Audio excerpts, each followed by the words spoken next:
Hey, what's up? It's Dave here from the Matt and Dave Show, thanking you for listening and reminding you to like, share, and subscribe if you like what you hear. I think you will, but you know, I'm biased.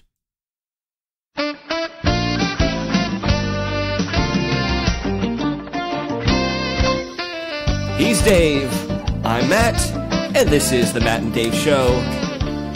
As Dave, You got to do the Carlton. yeah, he's doing the Carlton. Yeah, you could totally Carlton to our theme song. You can. It's very, it's not unusual. It's very much that. It is, yeah. I think so. Yeah, very good. Thanks, buddy. Well, welcome to another show of ours. 50. So we hit 50. Oh, we did? Last show was our 50th show. Oh, no shit. Yep. Yeah, we should have done something, but we didn't because we're terrible. Well, at this. who cares? We're fucking terrible. We're terrible. 50 podcast. shows is not that big of a deal. 50 shows? Talk to me when we get to 52. 50. A new 52? No. Oh. So I'm kind of disappointed today. What are you disappointed in this time? Well, this time. Touche, good sir, touche. But I really am disappointed, legit disappointed today, because we had plans to go see Disaster Artist. We did. On Saturday. Yes. Because I read somewhere that it opened, and I texted you right away. I was like, dude, we got to go see Disaster Artist. Yes, yeah. During the day on Saturday. Yes. And we were all set to go, and then I realized, there are no showings on Saturday. Blissfully incorrect in this. Because it doesn't open until next week. So we'll go do that next week. But I was so looking forward to it. Yeah. So you watched it this week. I did yesterday. Last Yes. night I sat down and I watched The Room in its entirety. That's impressive. In all its 1 hour and 39-minute glory. Oh, God, sounds so long. So I had seen everything about it. All of here are the worst moments, here are the best worst moments, here's this, and here's all of the famous scenes and everything that you've already seen kind of covered in the Disaster Artist trailers. Yes. But I never actually sat down and watched the movie from start to finish. Okay. So I did that yesterday. And, oh my God, when they say it is the Citizen Kane of bad movies, they are not lying to you. It looks so bad. Believe the hype. Yeah? It is as bad as it sounds. Okay, so better or worse than Plan 9 from Outer Space? Oh, much worse. Yeah? Much worse. Much, much worse. Oh, Really? yeah, absolutely. Well, I was texting you when I was watching it. Oh, yeah, yeah. And I mean, it is. So usually, within the first 10 minutes, you know what's happening. Yes. Right? You know the plot, you know the characters, you know the names, you know everything. Within the first 20 minutes, all that there were 3 sex scenes. In the first 20? In the first 20 minutes. Wait. I thought you were giving me just a general movie recap. No. Oh, In the first 20 minutes of the movie, all there were 3 sex scenes. Okay. There was a, hey, hi, or, oh, hi, Lisa. And then they have sex. And then the other guy comes in and she has sex with him. And then Johnny comes back with more flowers because that's his thing. He brings her flowers. So he brings her flowers, then they have sex? Right. And then she has sex with the friend, which is kind of the main conflict of the movie, sort of. Okay. It is, even though there were other things that were supposed to have been going on. And then after the second sex scene, he comes back with flowers. Or actually, they have the hi doggy scene. Everybody knows that. Oh, hi dog. I've none of this. Oh yeah, you've got to watch it. It's a very popular. Yeah, I know was it Hi Tommy or whatever it is? Oh, hi, Mark. Yeah, hi, Mark. That's what he says to everybody. Oh, hi. Yeah, okay. Oh, hi, Mark. Oh, hi, Lisa. Oh, hi, doggy. Yeah, that's the one That's I know. his thing. Yeah. So anyway, the first 20 minutes, and then I was like, so you go through this first 20 minutes, and there's all these 3 sex scenes. Yes. And it starts to feel it started off as feeling like a really bad, remember the old Skinamax movies? I do. From the mid to late 90s, really poorly acted, one camera, one room, and then you'd see a whole bunch of boobies. Super softcore. Right, softcore porn. Everybody has sex with their thongs on. Right, exactly. Yeah. Well, that's kind of what this felt like, and I was like, man, all this needs is some boobs. Oh, there we go. There we go. And there were some boobs. Nice. And then after the 3 sex scenes, this random couple walk into the room, and you don't know who they are, you don't know their names, you don't know the relationships, you don't know, like, why are they in this guy's house? And they're talking about how chocolate is like a sign of love, and then it looked like it was going to be 4 sex scenes within the first 25 minutes of the movie, but it ended up only being like an allude to a BJ. Oh, so you got 3 sex scenes and a BJ off-camera scene in the first 25 minutes of this movie. Okay, and then after that, it was just a whole lot of I love him, I don't love him, I love the friend loves her, but he doesn't, but then he does, and then there's this weird teenager kid who wants to. I just don't know, dude. I don't know why it was called The Room. It was like, you know what it was? He took every like trope of what a good American hero should be. Right. Like he treated his woman well, and he had a good job, and he was going to get a promotion, and he treated her good, and he took care of people, and he took in this orphan teenager, and he beat up the drug dealer, and he has really good friends, and they play football together, and like there was just this random scene towards the end of the movie where they're all in tuxes. I don't know why, but they were all in tuxes, and they go outside in the alleyway and throw the football around. They throw the football? Yeah. And that was it. That was the whole thing? That was the whole thing. I can't tell you why it was called The Room, because it didn't take place in this one room. It just starts in a room? It started it started in the living room, and then it went up to the bedroom, but there are scenes outside, there are scenes on the roof, there are scenes in a park. Like, I don't know why it's called The Room. I really probably should watch this. You need to watch this. Here's the thing. I don't want to watch it. Here's the thing. But you have to. You have to. Because I was trying to figure it out the entire time, because I watched it because I want to see The Disaster Artist, and I've seen all these scenes together, and I just kind of wanted to see like how they married. How they don't. They really don't. So don't go thinking that you're going to have a complete story, because you don't. All right. But I was sitting there thinking, like, why is this such a cult classic? And I'm just watching it because of the hype. Really, that's all that it is. Okay. Like, I'm watching it. Why would I suggest that people should watch this? And I don't really know, other than to say this movie was completely self-financed. And if you're not familiar with the story of Tommy, what is it? Wiseau? No idea. If you don't know his story, he made this movie himself for what apparently was $6 million. What? Yeah. $6 million is what he spent on it. For the movie, because he bought all the equipment for the movie. He bought it all and hired a big crew and paid all the actors. Oh, yeah. So he spent $6 million on this movie. Holy shit. Plus all of the promotion and distribution and all that. So he did it all himself for $6 million. And, you know, he went out there, and they talk about this in the trailer of the movie, and I'm sure that that's what the Disaster Artist movie is about them making the movie. Right. But, you know, like, he and his buddy wanted to be actors, and they, you know, couldn't get parts, so they made their own movie. And they made a movie, and, you know, that's kind of the dream of all of the people who go out to Hollywood. Like, I want to be in a movie, and they made it happen. It's an awful movie.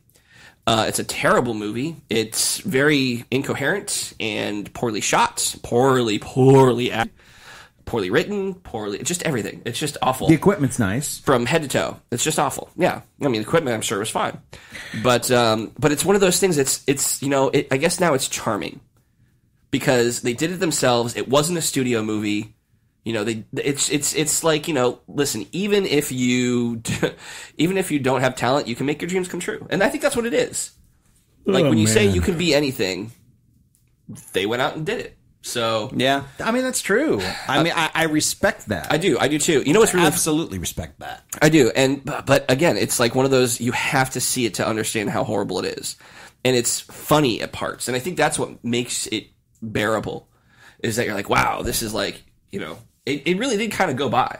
After, I think it was like in the hour and 15-minute mark, I was like, all right, now we're getting to, you know, like, now we're just, it's getting out of control. Now it's out of control. So it took you 75 minutes. Well, you got to remember the first 25 minutes is all sex. Even still. And the sex scenes are hilarious because he looks like he's having sex with her belly button. Okay. And it's not just like I was kind of thinking, like, what kind of position is this? What could they possibly be doing that he's up that high? Right. And I thought, well, is he doing something to her upper area? No, he's too low for that. Well, maybe he's just, like, kissing her, but no, he was thrusting. No, he actually is trying to stick it into her belly button. Oh, man. So, yeah, and they get full on naked. Like, this is why we'll never be sponsored. This is why. Oh, I think if anything, we should be sponsored. Because of this? Absolutely. Because of belly button sex? Absolutely. Sponsor us. Hey, I'm just calling it like I saw it. Hey, no, dude, I get it, man. That's what I saw. Hey. Anyway, the story of this movie is fascinating. I highly recommend you Googling it and reading all about it. What's interesting to me, though, is this is just coming back to me. So this movie was released or made back in 2003. All right. And that was around the time I was living in L.A. Wait, it's that old? Oh, yeah. Oh. Yeah, 2003. I think 2003 is when it came out. Oh, I did not know that. I thought this was like a 3 years ago thing. Oh, no. It's yeah. I mean, because The Disaster Artist is based off of a book that Tommy's friend Mark, Tommy's friend, what is his name? Doesn't matter. I don't know what his name is, but the best friend in the movie, in the Room movie, right? That's the guy who wrote he wrote the book. Yeah, he wrote the book. Oh, interesting. So the movie is based off the book because even James Franco was like, I had never seen The Room. I read the book. Oh, and then I watched The Room. Artist. Right, exactly. Okay. So The Disaster Artist is a book. Huh. But so it tells the story about the making of the movie. But so they made the movie, and this guy Tommy, he financed everything himself right up to the promotion, and he bought a billboard in Los Angeles. Wow. And if you've ever seen it, it's a very menacing billboard. He's got his picture, his face. It looks like a mugshot, and then it's got this weird font and just very like dark and menacing. A black and white photo of him. And if you've ever seen him, he's a weird looking dude. He's a weird looking dude. Yeah. Right. But it was up for like 5 years. This billboard. He kept it up for like 5 years? Yeah. Oh my God. Yeah. It had a phone number. It had a phone number on it, and the phone number went to his apartment. Oh my God. Like, it was ridiculous. Here's the funny thing. So they're talking about it, and they were on Kimmel the other night, and they were talking about this billboard and where it was. And I saw the billboard, and it slowly started to come back to me. Like, you've seen this billboard? I had seen that billboard. I remember seeing it, and it was one of those things that was up all the time. And it did say The Room, and it had a phone number, and it had his picture. But, like, I never read anything else because I thought it was, like one of those Crime Stopper billboards. Like, I had no idea because it was, like, that's what it looked like. It looked like this creepy dude in black and white, like his mugshot. Right. So I drove by it. It had to have been all the time. If it's on the road that they said that it was on, I passed it almost every day. But it was, like, one of those things I was like, oh, my God, that's what that was. It all like came together for you. Yeah, I completely forgot about it. I didn't give it a second thought after I left. But then when I saw it again, I was like, oh man, that's crazy. It was about this movie. I never knew. What's really funny is the promotion for The Disaster Artist. Yes. James Franco bought that same billboard. Right. And recreated that, but with his picture for The Disaster Artist. Yeah. I think that's brilliant movie it's marketing. Absolutely brilliant. Absolutely brilliant. Yeah. But so that's the story of The Room in a nutshell. I highly recommend seeing it if you've got an hour 40 to spare. It's funny how bad it is. Okay. I would never say it's so bad it's good because it's not. It's not good. And I don't think that I'll ever watch it again. Yeah, I have no reason to ever sit down and watch it from start to finish ever again. Nope. Like, all of the memorable moments I can see, like, in 10 minutes. Right. They're Googleable. Right, exactly. But I think that you should at least see it once. And I would say that if you're going to see The Disaster Artist, which you definitely should, people are saying that is James Franco's best work ever. Really? Yeah. Mm-hmm. I think that you should see The Room before you see The Disaster Artist, but you definitely need to see The Room because it is fantastically horrible, as fantastic as every great movie that you can think of. That's how fantastically bad it is. So whenever I hear like there's like a subgenre of movies made about movies. Yeah. So you have your Ed Woods, which is, about Ed Wood shooting Plan 9 from Outer Space. Yeah. Which would be, I think, closest comparison to what similar. this is. Yeah. Mm-hmm. Yeah. You have RKO 281, which is about the filming of Citizen Kane. You know, like these movies exist. Not Downfall, but there was one about the filming of Boondock Saints, like a documentary about that guy. It was Downfall, wasn't it? Nah, Downfall was The Last Days of Hitler, but it's something like that. Something like that. Yes, I remember. Troy, what's his name? Troy Duffy. Troy Duffy. I watched that movie. Oh, did you really? Oh, you've never seen it? I've never seen it. You have to see it. Like he does a complete collapse, total meltdown. Oh, you know what? I might have seen parts of that. Total meltdown. Because he talks about the CD release and stuff like that. He thinks he's going to be a musician. Yep. And he changed the name of his band to the Boondock Saints because he thought it was, and they ended up selling like 256 CDs. Yep. Something like it's a very specific, not big number. No, I mean, it was years ago that I saw that movie. But yes, but that's different. That was a true life documentary. Right. That was an actual documentary about it. But there's always like, the story behind the story is always still sometimes just as compelling. And like, so of those, have you seen RKO 281? I have, yeah. So which one of those would be your like best, you know, what do you think is the benchmark that the disaster artist needs to hit? Like what's your favorite iteration of that subgenre? I think this is going to be different though, because those are all studio movies. Yeah. You know, all right. So you think if they made a movie, this is a completely unique story in the fact and how this Plan movie was 9 made. from Outer Space was not a studio movie. It was, but it wasn't a studio movie, but it was it wasn't an amateur film. No, it was not an amateur. This is 100% an amateur film, but a high budget amateur film. True, which makes it even more fascinating. Yeah, I don't know. I mean, I wouldn't compare it to anything. Obviously, Ed Wood is probably the most famous of those flicks. Yes, yeah. You know, the Troy Duffy movie is a documentary, so I don't think you can kind of compare it. Yeah. But I don't know. I mean, I would say that Ed Wood would probably be. You know. But I think this is going to be a different type of film because those were all comedies. This looks more like it's going to be a drama. You think so? I think it's going to be funny because it can't not be funny. Right. Oh, see, I thought this was more going to be a comedy. You think it's going to be a comedy? No, I don't. But here's the thing. I have no idea. Like, normally I have some sort of, like, pulse of what's going on with things. I have no fucking clue about this whatsoever. You know what? Maybe that's good because the last time that you went to see a movie like that was that Jason Bateman movie. Yeah, that's true. That's true. What was the name of that? I don't remember. I can't remember either. Yeah. But I have no idea about this at all. So this, like, when I watch it, I mean, having never even seen outside of like hearing the words "Oh hi, Mark," I've never even seen a trope of the original thing. Like, I am so culturally unaware of this, which is very rare for me. Like, I usually have some sort of like touch point to it, or I've like at least done my research, and for whatever reason, I'm like, I just don't give a shit. Yeah, I think the most I've seen of it is someone spliced it into the end of The Force Awakens with the Mark Hamill scene. Yeah, and that is the most I've ever seen it. Oh hi, Mark. Right. Oh hi, Mark. Yeah, I saw the Oh hi, Mark. Yeah, and it was that. That's it. That's the most I've seen of any part of this. You should. You know what you should do? You should watch like like all the things wrong with The Room, and then watch the actual Room. The Room. Yeah, it's god, it's so funny. Like that line itself, it's hilarious because there's a scene where the girl and her mom are talking, and she tells the mom that this guy hit her. Oh yes, yes. And then there's a scene, and then the next scene between the two of them, she's saying how much she loves him again. And then there's another scene where he comes in, and they're talking about how much they love each other. Right? Him and the girl. And then another scene with the mom where she says, oh, he hit me.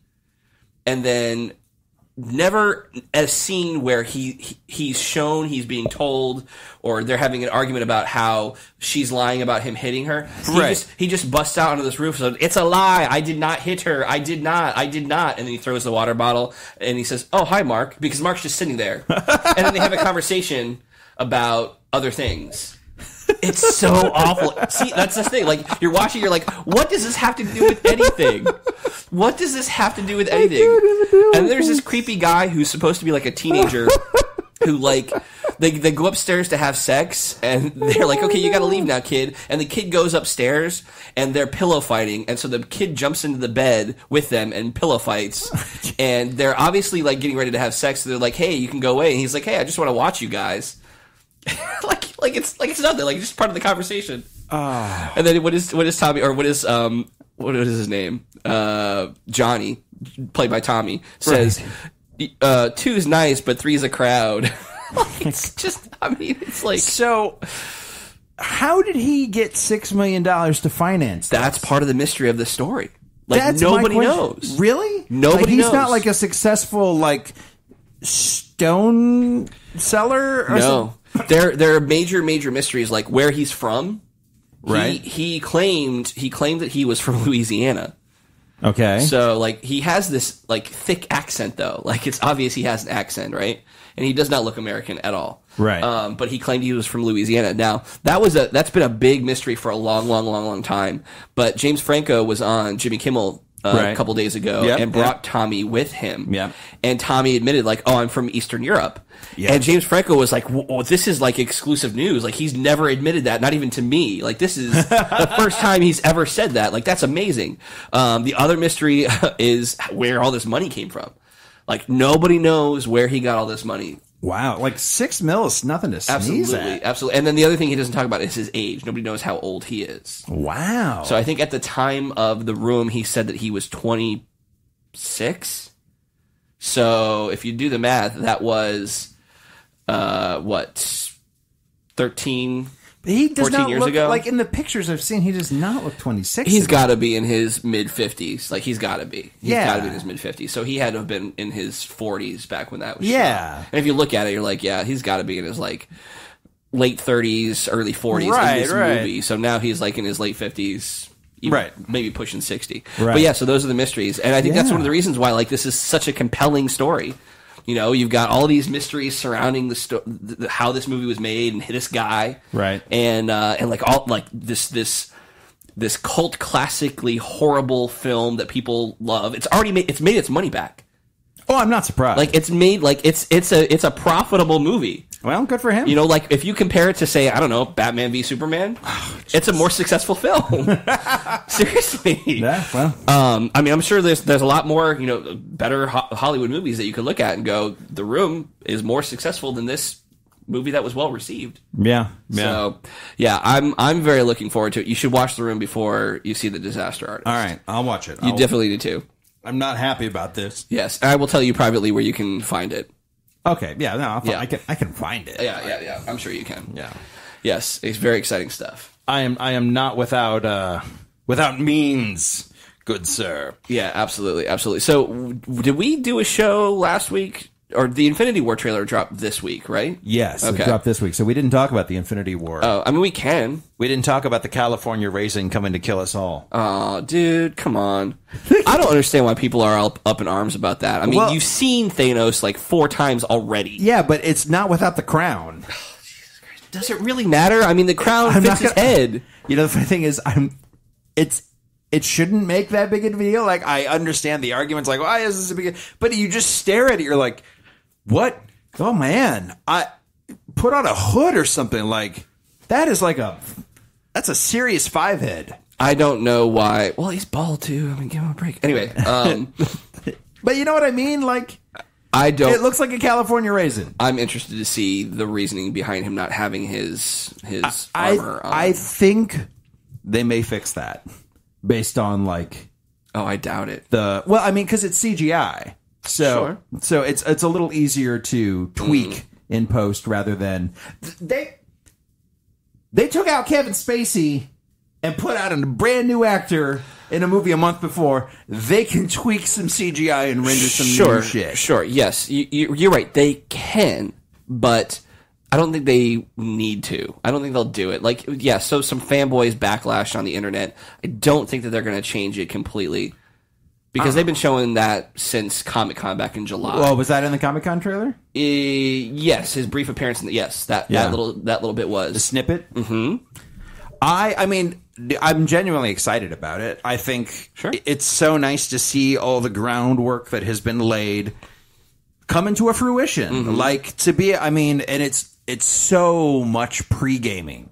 Yeah. So fucking much pre-gaming. Been 10 years of pre-gaming. Yeah, to get to a point where this is a completely viable thing is just awesome. It's completely awesome. Yeah. I'm stoked for it. I like the tidbits in the trailer. I like what they've done. I still think I should get a fucking Black Widow movie, and I know we say this all the time. Yeah, we're not going to get one. We're not going to. At least if we do, it won't be with Scarlett Johansson. Yeah. Based on the interviews that she's been giving, I think this is it for her. Yeah, you think so? I think this is it for her. This is it for her. This is it for Chris Evans.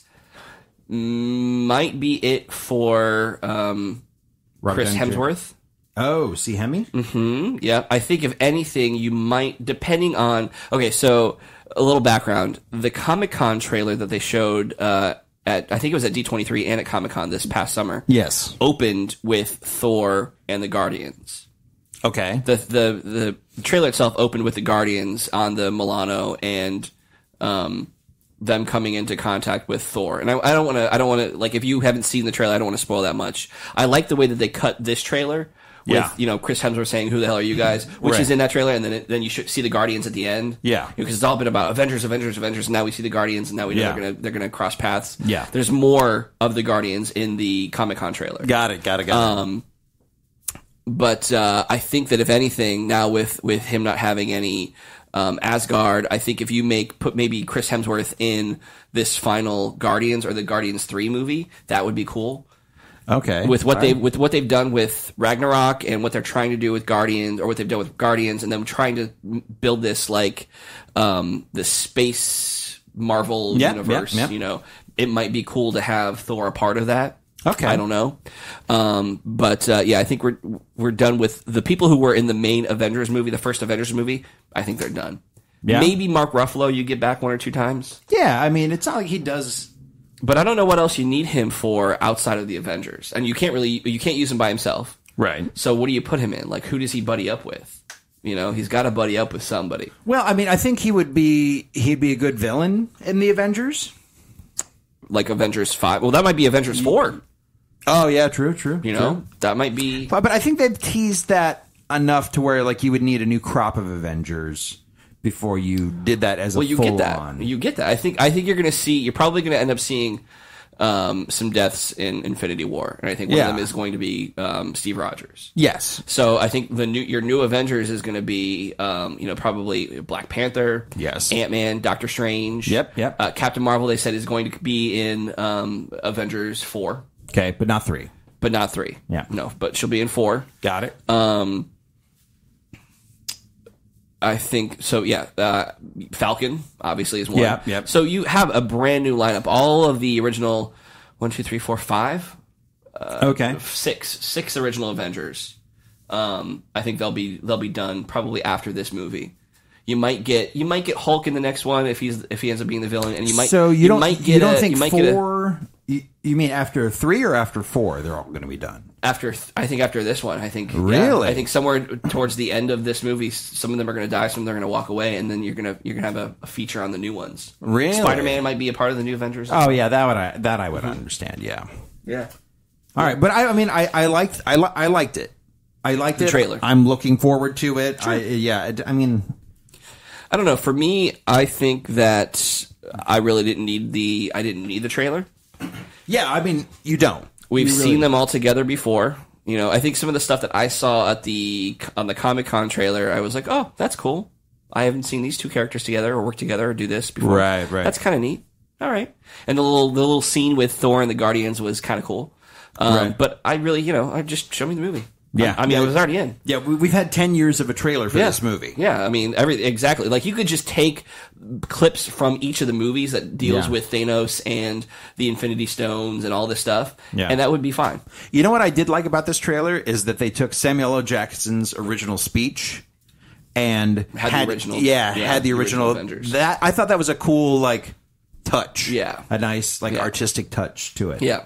I think one of the coolest moments of the trailer was the shot of them running at the camera, and it was Captain America or Steve Rogers or no matter whoever he's playing in this movie. Yeah. Black Widow, the Winter Soldier, Black Panther, then you had the Hulk behind him, and then you had War Machine and the Falcon flying up next to them. But it's like, we kind of already seen that. We've seen that in all the movies so far. I mean, I'm glad they're giving us that shot.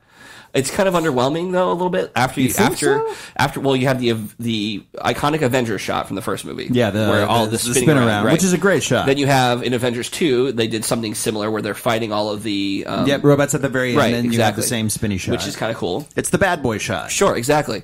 And then you had in Civil War, you had the shot of the lines of the two teams, the airport, which is fine. So we've kind of already seen something like this before. So this doesn't really excite me, but I'm glad that they did it. It's kind of common for a team up movie to show all these people together. All right. It's kind of cool. So I wanted to talk about something else. Okay. Which is still on the same lines. Okay. So I watched Crisis on Earth X. Oh, did you? I did watch I'm so behind. Yes.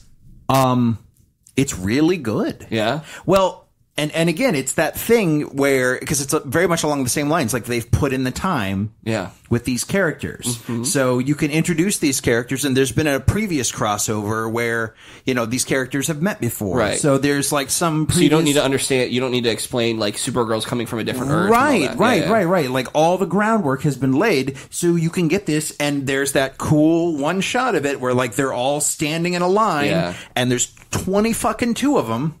But that's cool. Because we haven't seen that yet. Right. We haven't seen it yet. Right. And you get that's the final shot of the Justice League series. Yes. Where they're all running down the stairs chasing after the bad guys. Yes. That's a great shot. That's a great shot. Yeah, it's a fucking amazing shot.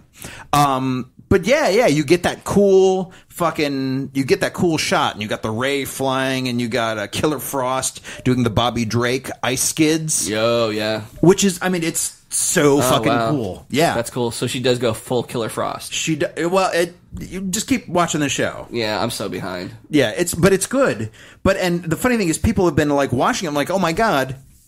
And we've been getting so much shit because we constantly talk about it for having never seen it nor wanting to see it. Justice League. People are like, oh my God, it's so much better than Justice League. Right. But they've put the work into it, you know. There's this established continuity. Sure. There's this, and there's definitely some things wrong with it. With Crisis on... Crisis on Earth X. Yeah. It's not perfect, and it won't be. Well, and those shows aren't perfect themselves. No, but they also have, a hair budget compared to everything else. Absolutely. Yeah. They really, with the hand they're dealt, I'm fine with it. Which is what's so frustrating to me about Justice League.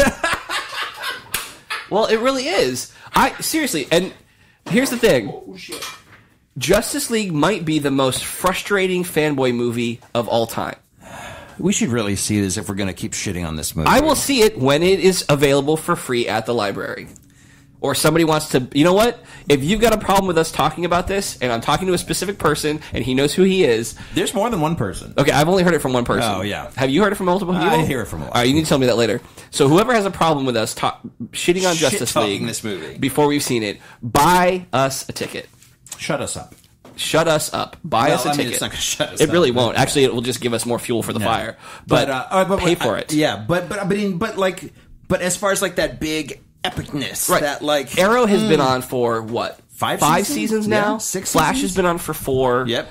This is the 3rd season for Supergirl. 3rd season for Legends of Tomorrow. Yep. That's a lot of hours of television and character development and building and storytelling. Yeah, very much so. You can throw 22 characters together and only only show me the Atom shrinking down once and punching a guy, and that's all I need from him. Yeah, that's it. I'll watch him the next week on Legends when he's featured again. I don't need to see that. Yeah, and there really is, and since there's so many characters, they try and split things to give you, a finite amount of character introduction. Which is probably what's going to happen in Infinity War. Yeah, and I think you see a little bit of that. You see a shot of Banner and Tony Stark and Doctor Strange and Wong. They're together, and then you see all the Wakanda people together. So they're gonna. You have to do that. I'm sure at some point they'll all come together. Yeah. But yeah, you spent years and years and years on building these characters and emotional connections between the characters and the audience. Yeah. Justice League, they just kind of threw them together and said, "Hey, this is how." And they introduced 2-3 characters in that movie. Yeah. Yeah. 3? You're right. No, 3. Yeah, 3 Cyborg, characters. Flash, and Aquaman. Aquaman, yeah. That was and honestly, and I was Marvel's done that before, with the second Avengers, where they introduced Quicksilver, Black Panther, and Scarlet Witch. No, it was just Scarlet Witch, but they did Vision as well. And Vision, right? But they like crammed. I thought they handled that well, though. It was too much. I thought putting them in there, putting the twins in there. Oh, that's right, because they alluded to the Black Panther, but they didn't introduce Black Panther until Civil War. No, not until Civil War. Yeah, that's what it was. They introduced Claw in... Right. That's what it was. Yeah. Sorry. Who will be a part of Black Panther. Black Panther, which yeah, is cool. yeah. I think that I think that they did a fine job in Ultron, Age of Ultron, to introduce those three characters. It wasn't as good, but I mean, I'll ding them for that as well. Okay. Because it's not a great way to introduce, like, one character, maybe, more than one, come on. I could see some of your arguments for that. I mean, I'll give you that. I don't disagree, but I think they Which did is fine. why it's one of my least favorite Marvel movies too. Really? Yeah. Even more so than Dark World?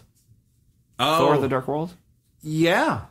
Really? Yeah, because I at least for me that was the weakest movie. I think it had the shittiest villains. You know what we should do when Avengers Infinity War comes out? Yeah. We should rank all of the movies. All right. We can do that. We should do a dedicated episode talking about just how the they best rank. movies. Yeah. Absolutely. No, I mean, Thor: Dark World, it wasn't my favorite, but I think the Loki-Thor relationship and in the Dark World? Yeah, carried that a lot more. And the impetus and all of that, outside of the villainy, which, I mean, really, it was more their, I take it as their story and their journey rather than whatever the fuck they end up fighting, the Dark Elves. That's the thing. You don't even know what it was. Right. Well, I mean, I like the Snibelheim Dark Elf thing. It's fine, but, it's not why I like that movie. Why I like that movie is their story and their scenes together.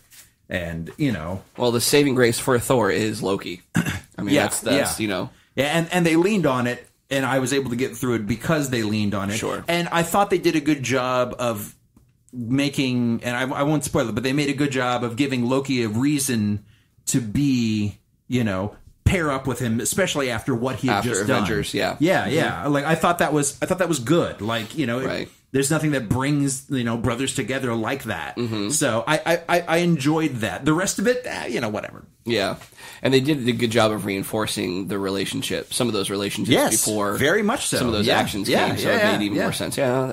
I will. It's not a totally bad movie. It's just the weakest. I think it's the weakest. Yeah. No. So. I would say Ultron was the weakest for me. Just as in I don't care.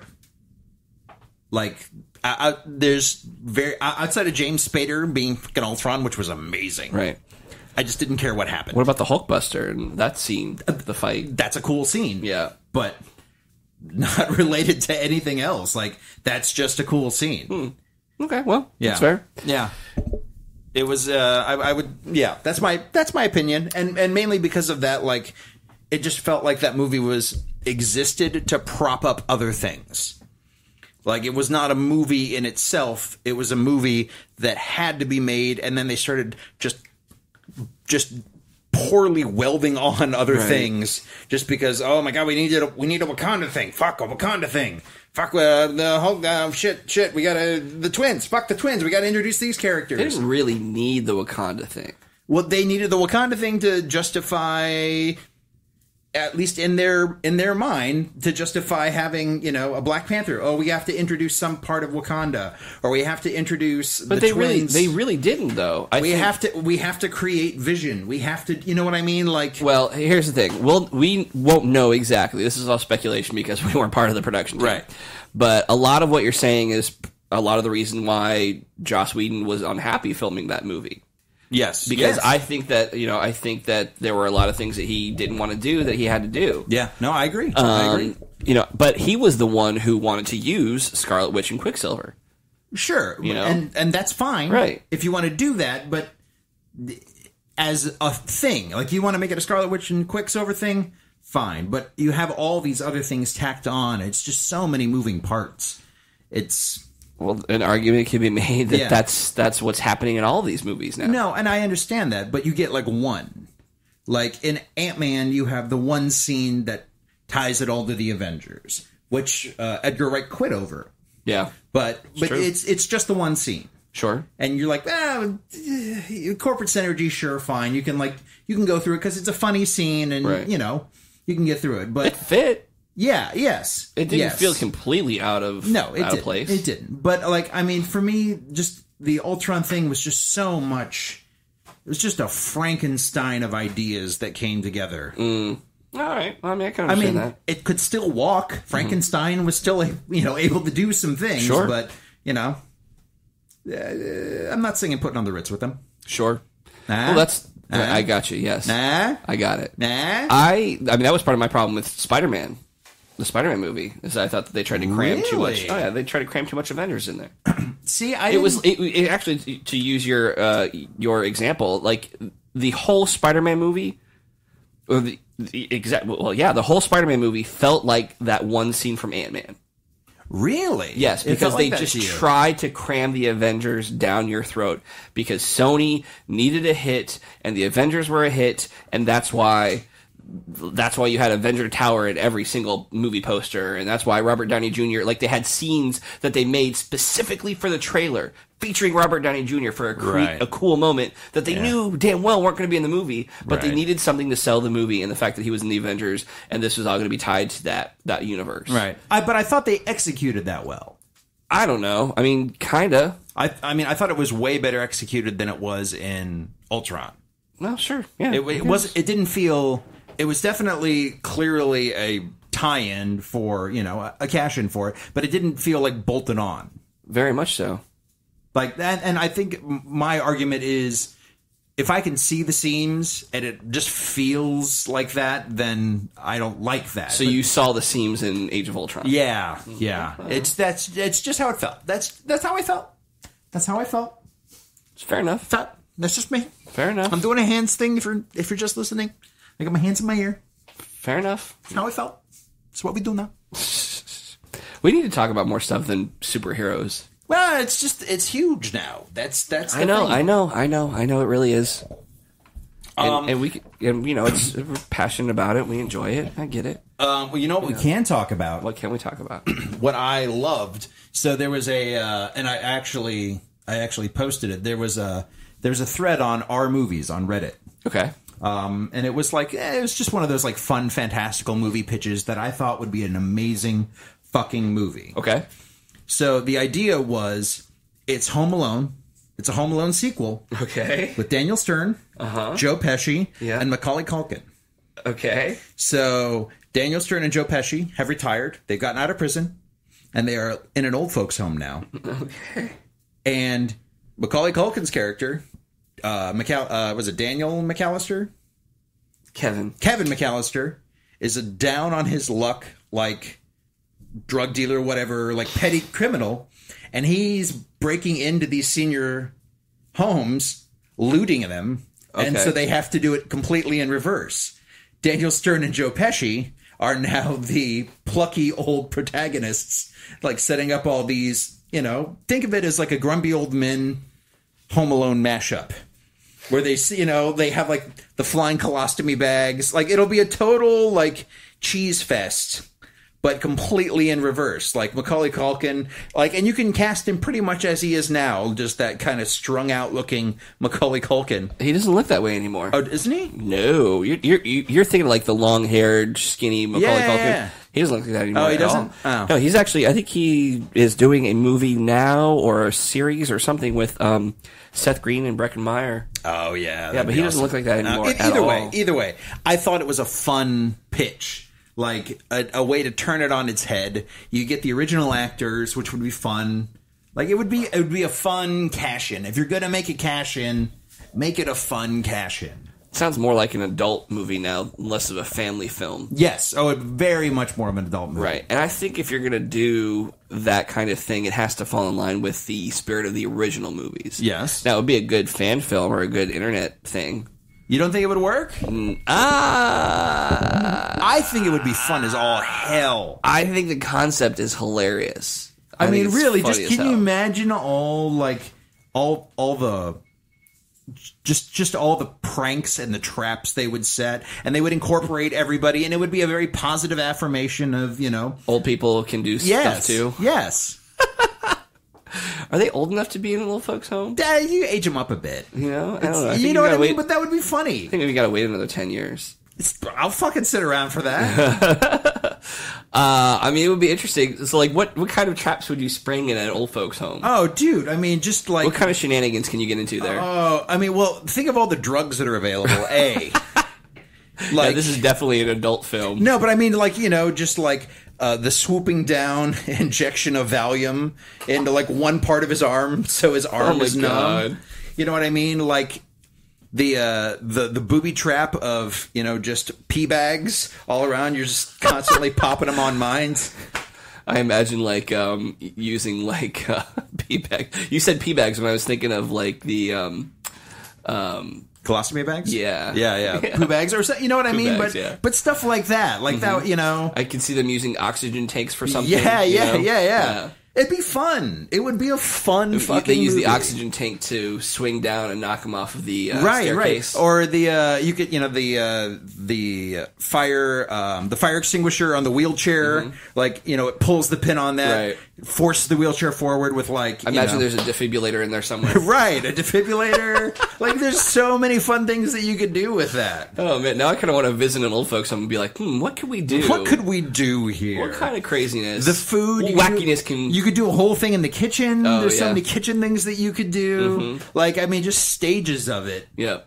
You know? And it still ends with them riding, you know, using crutches to ride down the wire, like, you know, like he did. Right. And Using like a walker. Yeah.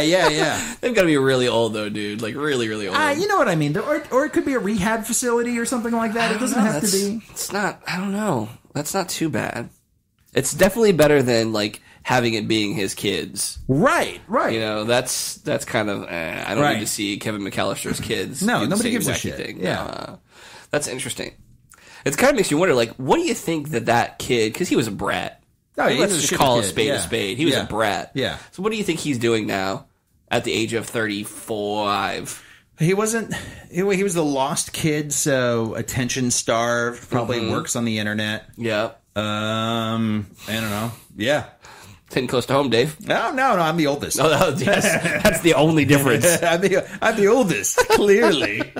I don't know. I don't know what he would be doing. Or, you know, lots of drugs and he's a petty criminal, and we get the movie that we're talking about. I love it. Make it. Film it. $6 million. I don't know. It's $6 million. Hey, $6 million. I think there's a guy out there that can make that movie for $6 million with whatever Eastern drug money he used to finance that film. He'd probably want to cast himself as Kevin. He would. Oh, hi, wet bandits. Oh my God. Oh, hi, Marv. Oh, hi, Marv. Oh, hi, Marv. Oh, that's great. Oh, I got to put that in the description. Oh, hi, Marv. Oh, hi, Marv. Actually, I just saw an article about someone robbed a house and did the Wet Bandits thing. No. Someone actually robbed a house. It was like a house or a business and did the Wet Bandits. That's so shitty. They if you're going to rob it. somebody, just rob them, but don't fucking turn their water on. Right. I was thinking that we were watching that movie the other day, and I was thinking about that. Like, that's such what a a shitty thing what to a do. hella dick thing that was. Man, that's like, you know, rob somebody, sure, but don't be. you have to draw the line there. Right. Oh, absolutely. It is Christmas time. Yeah. We should talk about Christmas movies. We should. Well, we got another one before Christmas. I mean, but yeah. We'll do it. We'll do a Christmas episode next week. I mean, we've done the episode where we talked about like the best Christmas movies. Then we'll talk about Easter movies during Christmas. Easter movies? Easter movies. What Easter movies are there? I don't know. We'll talk about that during Easter. Oh, what did you think about Daisy Ridley calling it quits after 3? I read some of that article. That's good because I posted it. And she sound actually, yeah, that's where I read it too. She sounds like she's bitter and jaded already. Yeah, well, you know, sometimes you're Mark Hamill and sometimes you're Dennis Lawson. That's a good description. No, you're right. I mean, but Dennis Lawson had good reason though. Yeah. You know. Actually, you could even say sometimes you're Mark Hamill and sometimes you're Alec Guinness. Or Harrison Ford. Yeah, but Harrison Ford would come back. I don't think Alec Guinness would have ever come back after that. Like, if he was still alive today, people were like, Alec Guinness, you want to do it? Nope. Pass. I don't know. I mean, you've got Ewan McGregor now who can just do that part. Right. I mean, look, you never say never. People do that all the time. I think she's... Which, that would be the Harrison Ford. Right, exactly. I think that she was a young kid when she signed up. She was all jazzed and excited because it was her first big project. Yeah. Now everywhere she goes, it's Star Wars, tell me secrets, do this, do that. Right. Thanks, Josh Gad. Right, yeah. I blame Josh Gad. Exactly, I know, right? So like the demand of the time and just the fandom and people, like, I can understand after a while if it gets to you.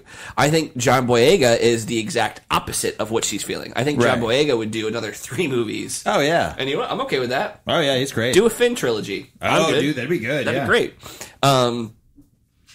Yeah, I think that. God, is your wife cooking with onions? Yeah, she is. My goodness, my eyes are watering. Yeah, she's clanking in the background. If you didn't hear it, I did not marry a transformer. She's actually just cooking. I'm like tearing up here. Yeah, because I'm so sad about Daisy Ridley. Daisy Ridley. Like, she's great. I just love her to death. I just miss her so much. She's gonna leave us. What? Make more crappy movies like Murder on the Orient Express. Oh, was that bad? Did you watch it? I haven't seen it yet. It got pretty panned. It did, yeah. I know. I'll see it, but I don't know. Yeah. It's wrong of me to say crappy movies. I'm going based off of what the critics said. So. Right, that's true. That is not an official Matt and Dave show endorsement. We would never shit on a movie without seeing it first. Unless it was the Justice League. So, yeah, I think that it's understandable. I think she's frustrated right now, you think it's just all too much? I think it's just too much for her. She's young. I think, look, once 9 comes out and there's 10 years between 9 and whatever else, I think she'll come back. I mean, you can't really say no. Like, come on. Yeah. I mean, if they got Harrison Ford back. Right. I mean. That's true. That's absolutely true. And that guy was like, nope. But he's not he was a hard no for a while. He was a hard fucking no. Yeah. Well, I think, but we've talked about this before. I think the reason why they got him back is because they killed him off. Yeah. And they did it in a good way, with purpose. Yeah, I agree. So I think that, I think she's just tired, She sounds like she's tired. She sounds like she's, as an artist, creatively, you want to go off and do different things. Oh, God, yeah. Star Wars defines her right now. Yes, but you don't want that. Right, you don't want that. I think she needs to get to a place where she can do other things, distance herself from Star Wars, and maybe in 10 years she'll come back and do something else. Be the Joker. Exactly. That was me. Oh. Sorry. What the hell was that? What did you do? What did you do? What did you do? So I wish her luck. I hope she makes a lot of good movies. I hope she's around for a long time. I don't think that I've seen her in anything else other than Star Wars. I don't know what else she's done. What has she done? Let's find out. Yeah, I know she's done some other stuff. Has she done any other movies other than Murder on the Orient? I can't even say that. Yeah. Murder on the Orient Express? Let's look at her. So, no. Yeah. See, and I can see that being a problem, too. Like, she's being typecast as Rey. Skrull. No idea what that is. Yeah, I don't either. It looks like it's an animated film, dude. Yeah. That's it. Like, that's the one thing she has listed. She was a waitress in a short film. Yep. Short film. Maybe she's interactive just done short with film. Maybe she's just done with acting. That's possible. It's possible too. Well, hold on. She's booked all the way up until 2019. I think they start filming episode 9 next year, right? I think so. Yeah. And I mean, look, she's been at this now for what, episode 7 came out 2 years ago? Yeah. They were filming, it came out in 2016. They were filming in late 14. So it's been, part of her life now for 3-4 years. She started when she was 22. Right. Yeah, that's she's still a kid and figuring her shit out. So, I don't know. What are your thoughts? I think you're right. I think you're right. And you're always right. Okay, we save her. But how? I don't know. I mean, I think that's a lot, man. That's a lot to shoulder, being the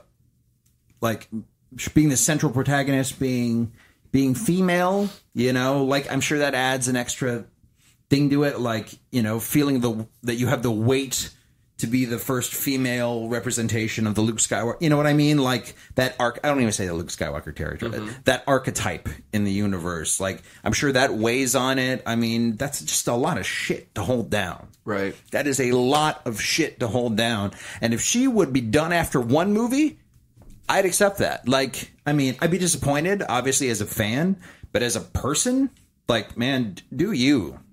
Don't cater to me.